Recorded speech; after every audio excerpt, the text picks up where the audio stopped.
Our guest host, we have made him a guest host, Herman Manyora. He stays on for this next conversation, and we are going to discuss health and the health situation in the country. We know that we are now in the implementation phase of the universal health coverage after Parliament passed some critical bills, and now they were enacted, they're in law, there's been conversation around it. We're then joined by the chair of the Health Committee of the National Assembly, the Honourable Dr. Robert Pukose. Good morning, Dr. Ari. Good morning. Welcome to the hot seat of the Situation Room. Thank you. How does it feel? This is my first time being here, so yes. I think I'll give my feelings after. We will make it comfortable. It's going to be a smooth, comfortable ride on this particular one. As you understand, health is a big thing. And what's happening now in the country with the implementation of universal health coverage, there are very many questions in people's minds. And we'd like to understand, because you did public participation, you went and collected views from the people as you were discussing the various bills. You also discussed the bill. So you understand this thing back to front. And also, are you a medical doctor? Yes, I'm a medical doctor. I'm a consultant general surgeon practicing. Yes. This man called CT Muga, every week he goes to one African country. Then he researches proverbs from that country. He's a researcher. And then he comes and gives us a proverb from that country, one proverb a day. This week he is in Namibia in honor of the people of Namibia who've been mourning the death of their president. And CT, what's the day's proverb? A stranger has big eyes but sees nothing. A stranger has big eyes, but sees nothing. Honorable Pukose, what's your interpretation of this proverb? A stranger has big eyes, but sees nothing. I think I would say that when you are new to a place, you will be able to, you'll be surprised by what you see. There'll be many things that you are able to see. But some of those things you might not understand what you're seeing. And you put it so well. So very, very, very well. Thank you. Yes. Kabisa. Kabisa. Thank you very much for that one. That was sponsored by EcoBank. EcoBank is a Pan-African bank. It's in how many countries again, Ndu? 35.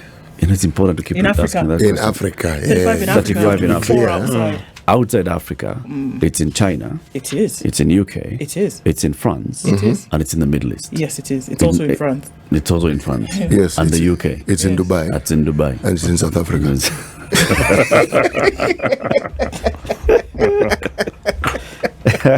Mheshimiwa, we are now in that whole conversation of trying to understand this new thing we are calling universal health coverage and the new laws that are in place. You passed 4 of them in Parliament late last year. So now we are seeing a new creature that's been created by this law called the Social Health Authority. Then we are also seeing that what we have known as NHIF for a long time is being phased out, and its place is going to be Social Health Insurance Fund to be managed by this SHA. We're also hearing that now there is going to be money that goes to hospitals and stays in hospitals and does not leave the hospitals, ring fenced for purposes of... There's a lot that's happening. When you passed the laws and you gave 1 year to implement this, did you actually think that 1 year was sufficient to fully roll out universal health coverage with these new structures? Thank you, Eric. And I'm glad to be here at Spice FM. Last year, we passed 4 laws. One, the social health insurance bill. 2, the primary health care bill, digital health care bill, and the FIF bill. These bills, we didn't say that the implementation will take a period of 1 year. After passing, what we in the transition clause of the Social Health Insurance Act now, that is where we provided for the 1 year for the transition from the from the NHIF to the Social Health Authority. Social Health Authority has 3 funds. It has the Social Health Insurance Fund, it has the Emergency, Critical and Chronic Diseases Fund, and it has a primary health care fund. All these funds are to be administered at various levels. Facilities are classified on levels, where we are talking of at the primary level, where at the village level we are talking of level 1. Then dispensary, we call it level 2. Then a health center is called level 3. Sub-district hospital is called level 4. So when we talk of primary health care fund, this is a fund that is going to be to take care of illnesses and more so prevention at the primary health at the level 1, level 2, and level 3.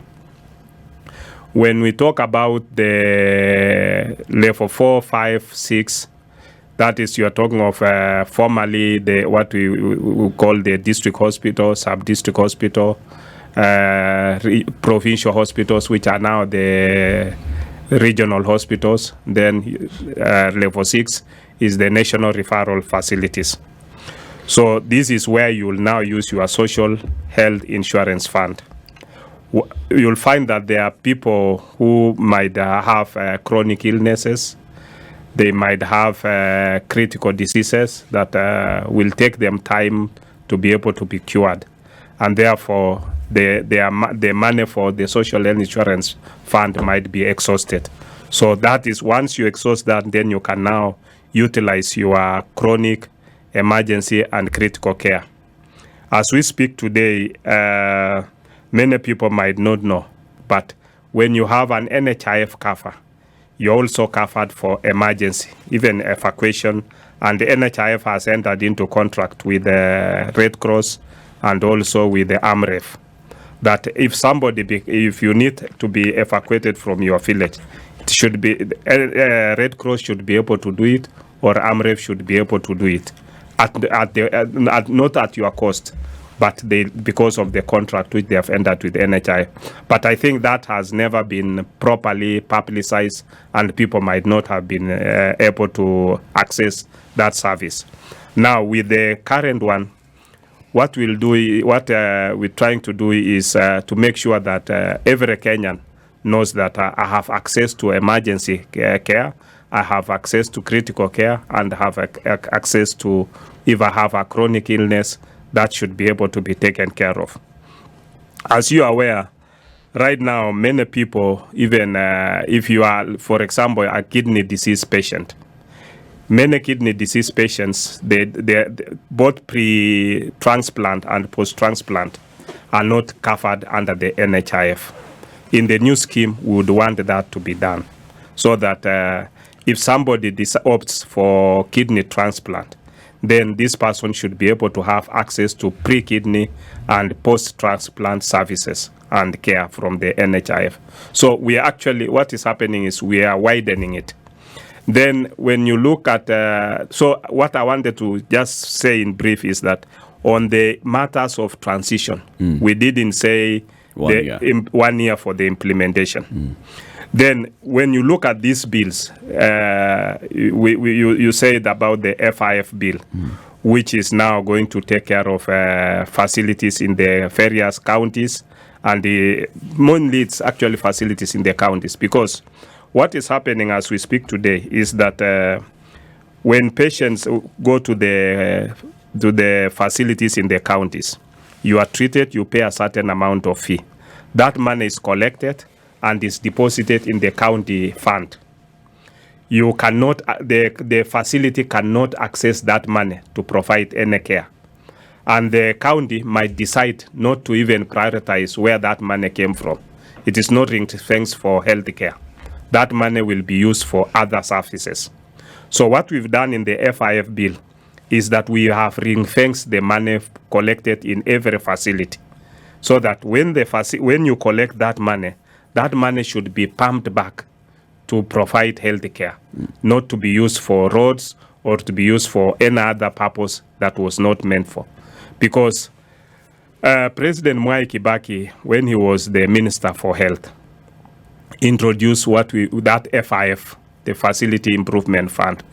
And this, by the time we moved into devolution, FIF had actually done a lot of achievements, because in every facility you had a committee what we call the management committee that would sit.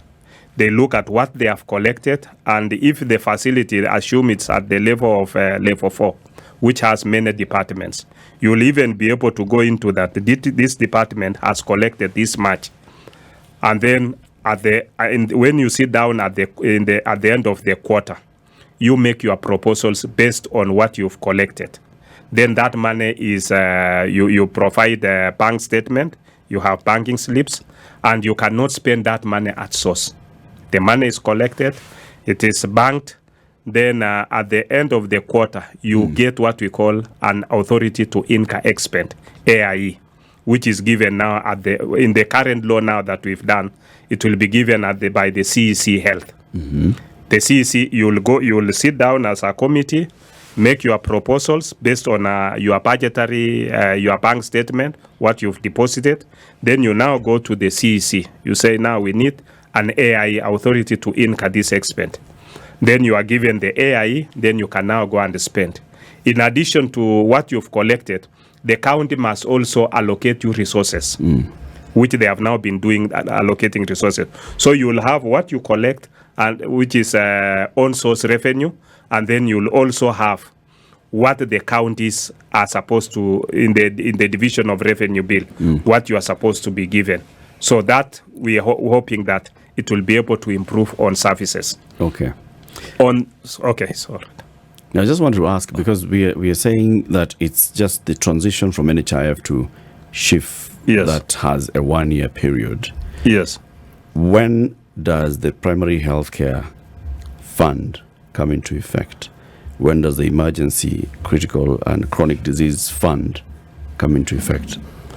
The cabinet secretary, when these laws were being made, normally when parliament is making laws, we expect that the executive comes up with regulations, so that when the president signs the law, then the cabinet secretary gazettes the regulations.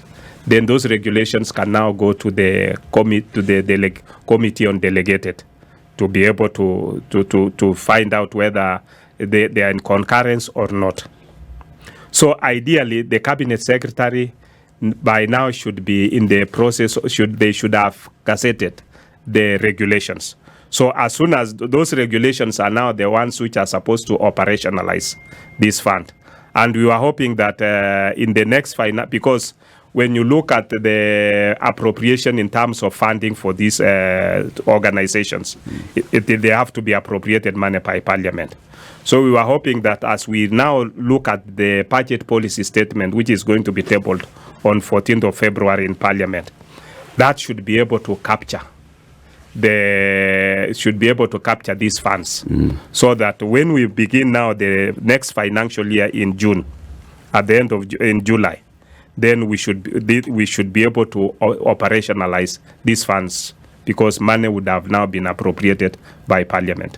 Okay, so ideally we're saying that from July, yes, that's when we should begin to see the full operationalization of this universal health coverage as envisaged in the laws.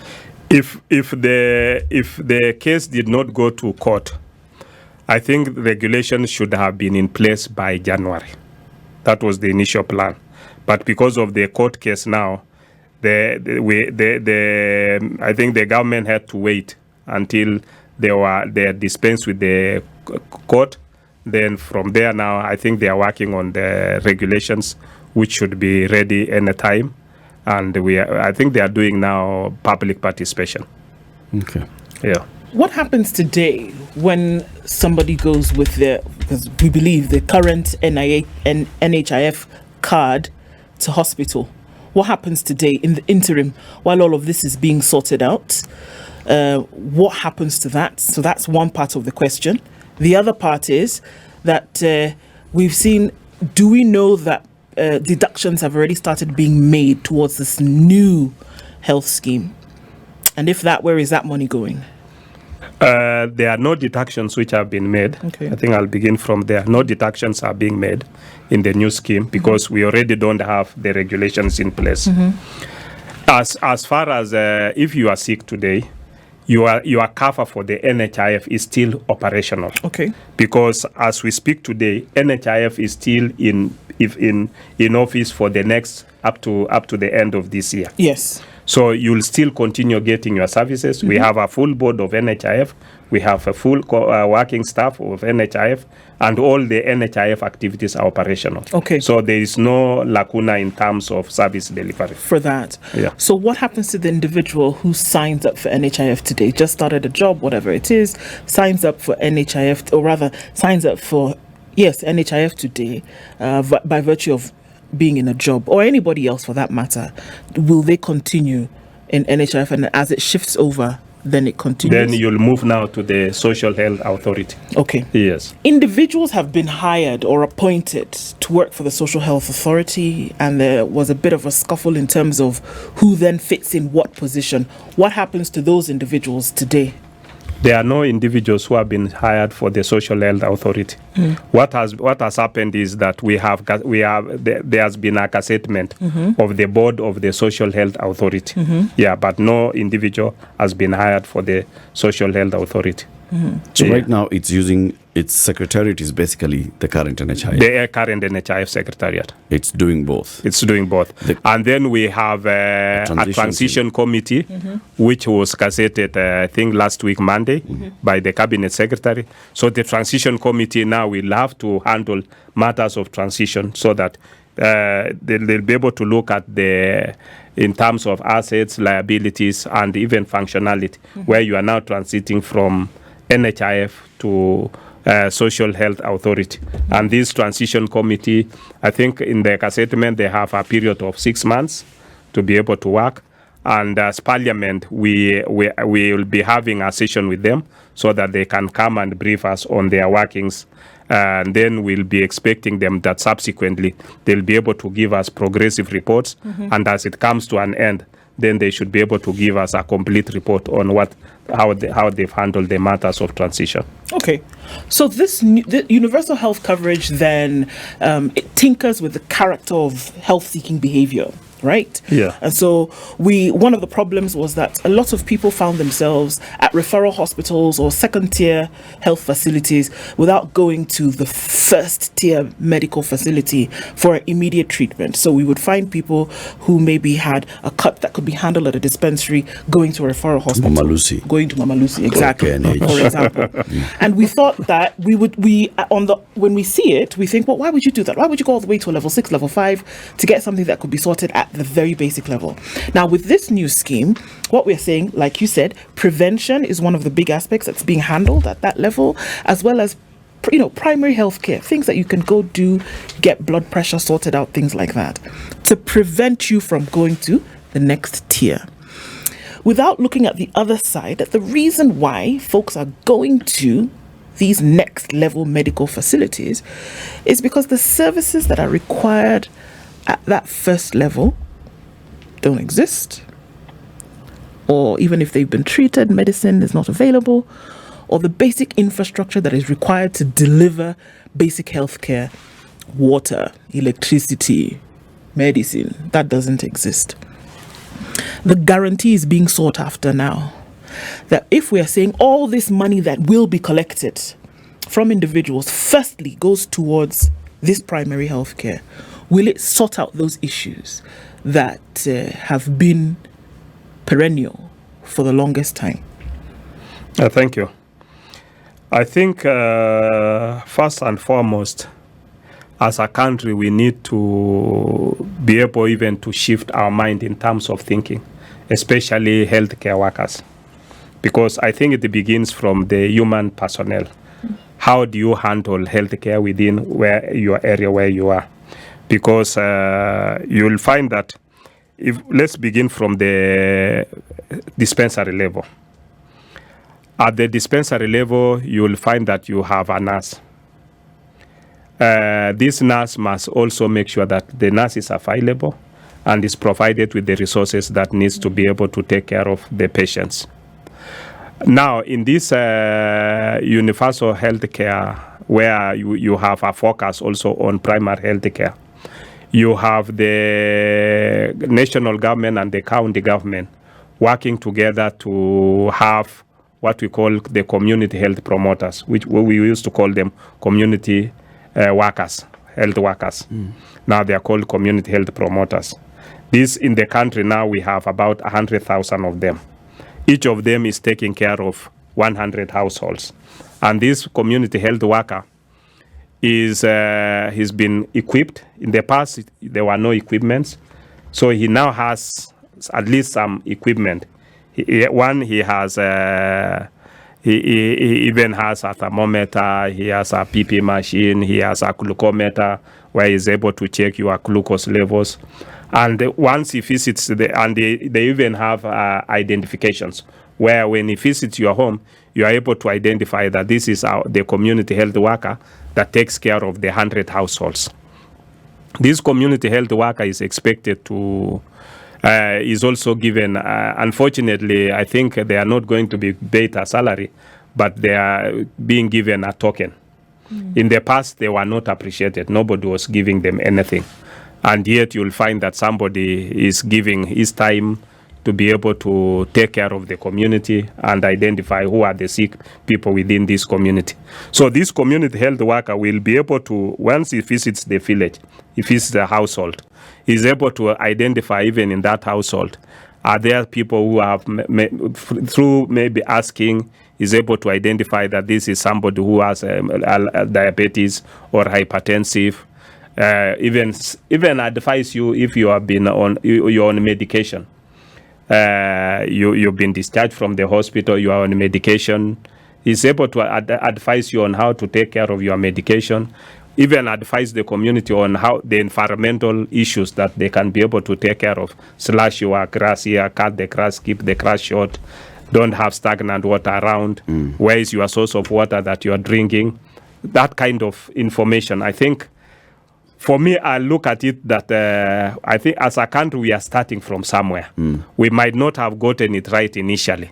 But with this kind of infrastructure now in place, it will be upon us now to see how best can we be able to improve it.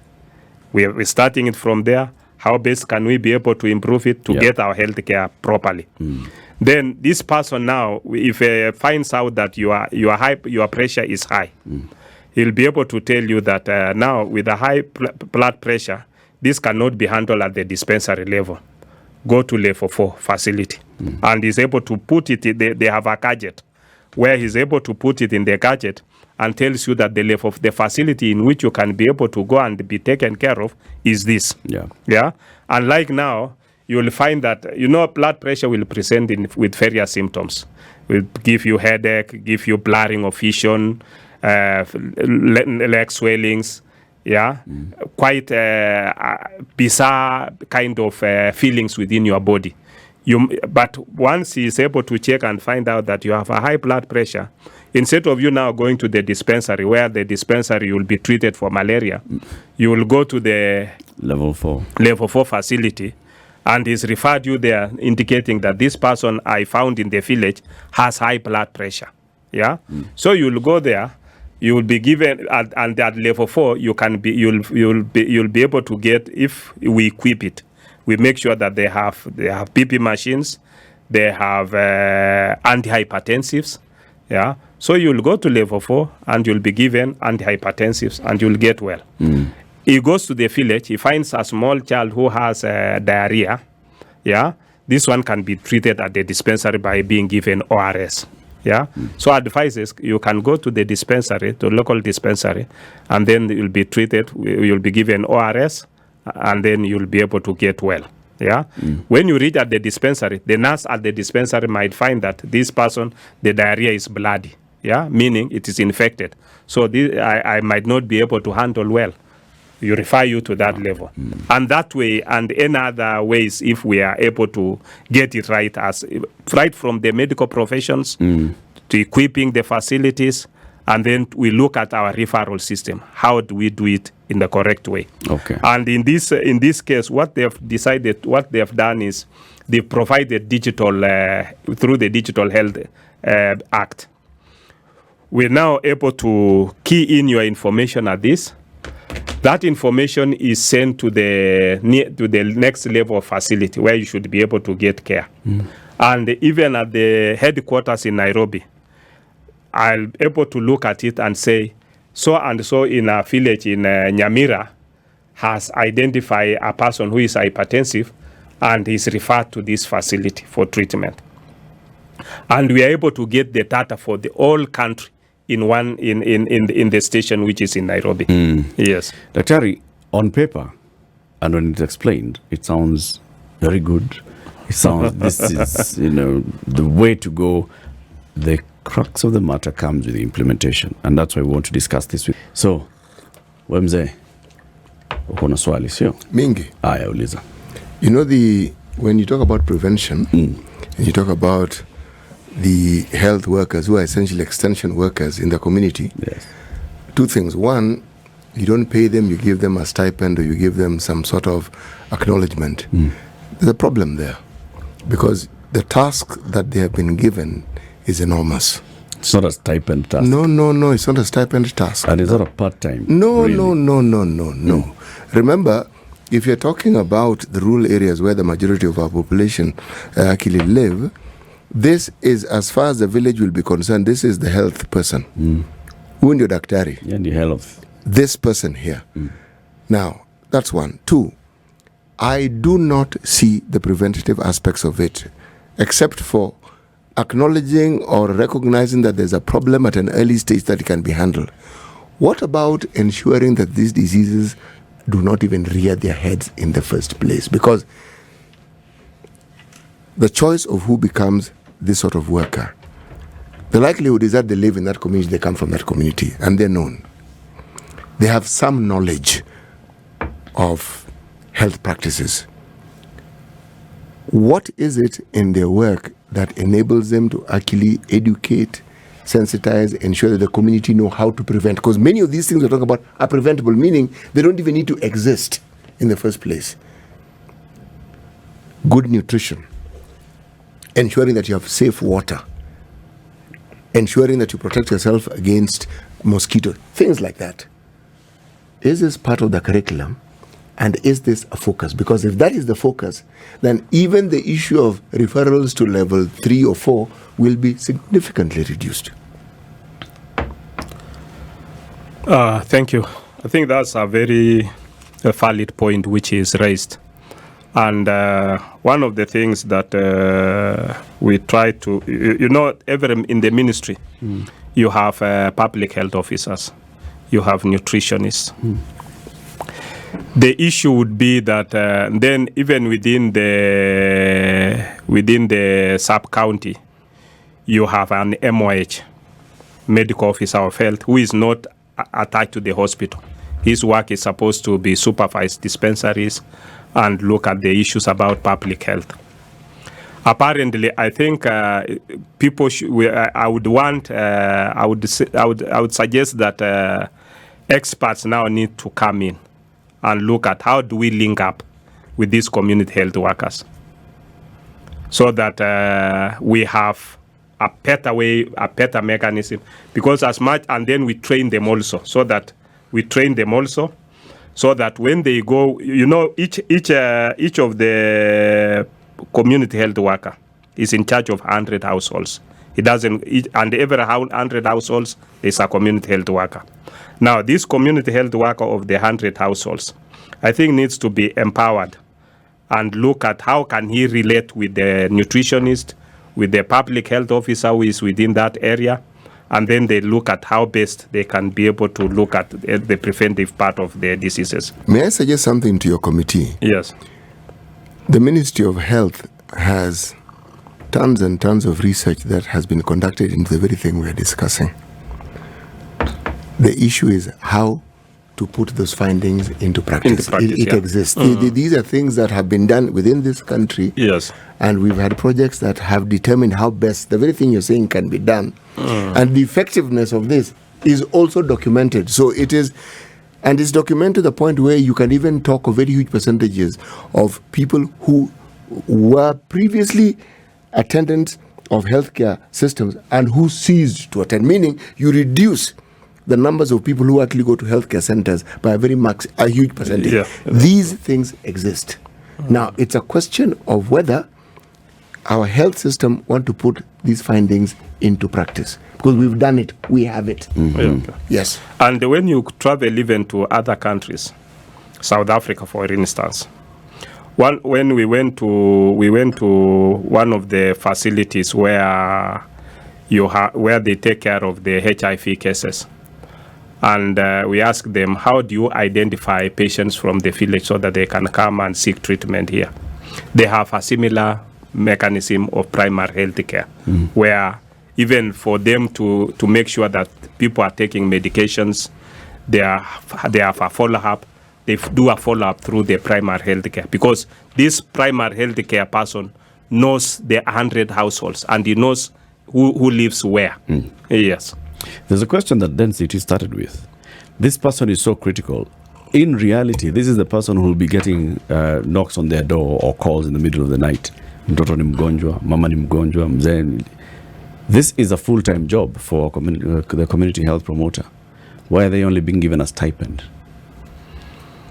I think that's a part I cannot be able to respond to. Some of the... Actually, you're the best person to respond to it, because you are a lawmaker. As a lawmaker... You allocate budgets. We allocate budgets. Yes.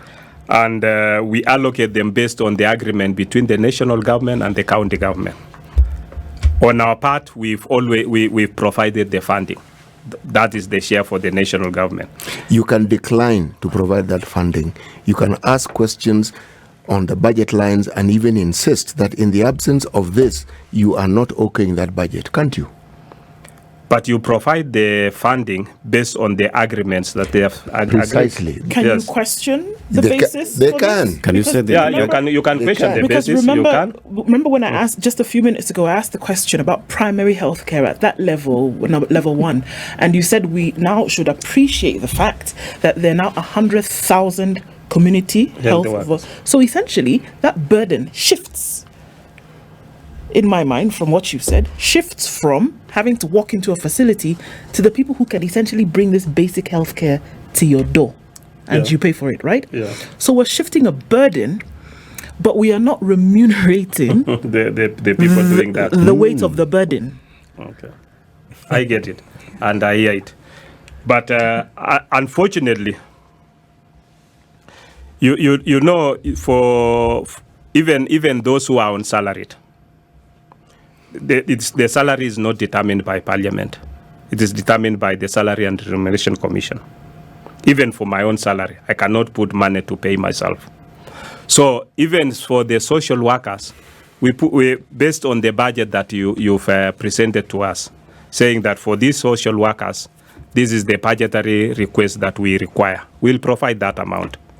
Then the issue of on the terms of service, that is between the employer and the worker. It's not on Parliament side. So I would not be able to determine on how much a community health worker should be able to be paid by the county government and the national government. But that's the kind of pushback that we would hope that would come from our legislators, because that's the thing. It's not because what we hear is that, you know, well, this was an agreement that was made between the national government and the county government, but then here we are and we're saying that the folks who are making the law and who are saying this money should be paid with an elevated understanding now that this is the responsibility that we are putting on these individuals and we are giving them a stipend. We cannot equate, unfortunately, the responsibility that is being placed on their shoulders with this token. I've agreed on that. So now that's what I'm saying. For us, we cannot determine how much they should be able to be paid. No, but No, you you can can't. lead a conversation that leads to an altered determination of how much that they will be paid. But what we're hearing is that, well, you know, this is the agreement that was, and we can ask a question, but the agreement is there, and then that's kind of where we stop. And so I think what we are looking for now is an even more robust engagement, whereby the outcomes then will reflect that legislators are not just going and signing off on things because an agreement had been previously made. We're not signing off. I think that's the world offer. When it comes to salaries of employees, It is never determined by any parliament. It's never been done that. It's actually, Mheshimiwa, it's not actually just saying that you say It is that normally this between is how either much the you trade shall. unions, Yes. between the trade unions Yeah. and their employers. What we are saying is, Yes. as in your role as now oversighting the executive and representing your people and knowing the critical role that this particular function is performing, you seek answers from the relevant departments and say, this is a critical role. Is this a role that is just passing, or is it a permanent and fixed role? Then can you go and make this a permanent and fixed role? After that, whether it's the Public Service Commission that's going to hire them, whether it's the county public service boards that's going to hire them, whoever, that now is a secondary matter. The point here is that this is a permanent function, not a voluntary function. I get it. But you know, the law is the law. Employees in their counties, they are either employed by the county public service board. Yeah. Yeah. I think they are not either, but they are employed by the county public service board. This category of workers, it seems they were not employed by the county public service board. And neither are they employed by the public service board. And neither are they employed by the public service commission. Board. Yes. You know, that's a question. Let's hear, Hamban, I'm sure you have a couple of questions as well. Well, I just wanted to find out, thank you for making me meet a powerful man. You know, a chairman of a committee in parliament is a very powerful person. In working parliaments, work is done through committees, and they influence policy and law and everything else. I just wanted to find out, Madam Chairman, you have two options. As an individual, as a country, as whatever it is, as an organization, as a doctor. One option is straightforward, simple, workable, clear, cost-effective. The other option is not very clear, is cumbersome, prone to abuse. Why would you choose the one that is not clear, not simple, and go for the one that is complex, prone to abuse, you know, open doors to conmen and buccaneers and everything? The question I'm asking is, why would this country choose that cumbersome route of NHIF or whatever you are calling it, instead of just providing health care to its citizens? At independence, we had King George's Hospital, later Kenyatta National Hospital, and then at the top there, Madari for the other thing, spinal injury. Then we had provincial hospitals, we had district hospitals, we had sub-district hospitals, we had health centers, and then we had dispensaries. In some areas, I think we also had mobile kind of clinics. Why did we get to a point and we thought that was not working? Instead, we sneak this NHIF through the back door. What, in your opinion, informs this kind of weird thinking, where you depart from common sense, from that which is simple, straightforward? The money you have that you are going to give to businessmen, to crooks, why can't you use that money and just equip the hospitals and let Kenyans walk in and walk out? I'm finding it a problem. What is your take on that? Thank you, Haman. Those hospitals which you talk about for King George transiting to Kenyatta National Hospital, they still exist. Yes. Spinal hospital still exists. Madare Mental Hospital still exists. Initially, they were created through legal cassette notice, which I think about 2 weeks ago, the Court of Appeal ruled that now they are no longer exist the way they should with the other parastatals, I think about 200. And my committee is in the process of working on bills for referral facilities, and we want to combine both Moi Teaching, Kenyatta University, Kenyatta National Hospital, Spinal, Madare, and even Kemri does not exist in law now. So these hospitals still get their funding the way they should be able to be getting. Maybe the funding might not be adequate. And most of the funding to the national referral facilities is what constitutes the Ministry of Health Fund, where you have these hospitals providing services. Last week on Thursday, my committee traveled to Eldoret. We went to the Moi Teaching and Referral Hospital. We found a hospital that I would say is in an excellent condition. If you went today to Moi Teaching and Referral Hospital, you will be a proud Kenyan to say that we have a hospital that any Kenyan can seek treatment there. Yesterday we were in I was in Garissa, where we visited the regional cancer center, which is at Garissa. This was also supported through the national government. Unfortunately, some of the contracts which were ended for service, because one of the linear accelerator machine was down, and I was also informed the one even in Mombasa is also down. And that is where we are talking about leakages, which you are raising, that you're spending money and people are not getting services. But as a committee, you'll find that we're trying to move from one area to another area and ask those questions. Why money has been put in this facility and is not able to offer the services for which it is offering.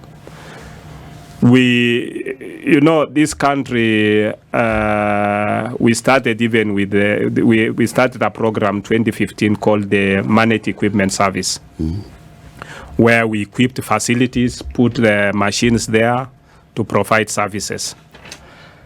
When we went to Moi Teaching and Referral, you have a machine for managed equipment service in the renal unit, renal dialysis machines. Then you have another machine which is service, which is kind of a service provider, which we are different.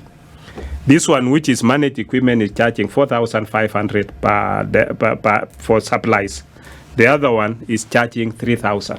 So you're looking at those kinds of disparities, and this is the questions. Even us as members, we are asking ourselves, why that kind of disparity?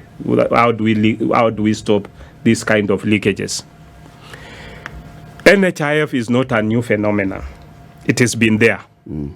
And apparently, NHIF for many years has been a cash cow for businessmen to fleece public resources. And of recently, you heard in the media, there was a media expose by NHIF, and many media stations have been following up on this issue of where you have facilities colluding with the NHIF staff to fleece resources and to steal. I would say to steal because it is stealing, where you give in your claims are more than what you are seeing. You make claims, even like now you look at even we went to Nakuru, where you have claims for Eduafia from that children were seen from this school, about 42. When you go to the school, at the watchman, the ones who are given sick of in the watchman's register, it's only 2. So why don't you understand my question in terms of, don't you think we should just abolish this and give free health care to Kenyans? Unfortunately, you must be able to provide it through a system. Many countries have put up social health insurance. They have a social insurance in place. And therefore, we are trying to reform this social insurance to make sure that those leakages are actually stopped. So you're creating a system that would hopefully now this time be more accountable than the previous one. Yes. All right. More questions to come on this. Mheshimiwa, we thank you very much for joining us for this conversation. Herman as well, thank you for staying on and asking that critical question. Herman Manyora has been our guest host for this hour, and the Honorable Dr. Robert Pukose, the chair of the Health Committee of the National Assembly, has been the guest talking about the rollout of the universal health coverage, how we sort out our health care system in the country. He's also the MP for Endebess constituency. This is the Situation Room, the only way to start your day.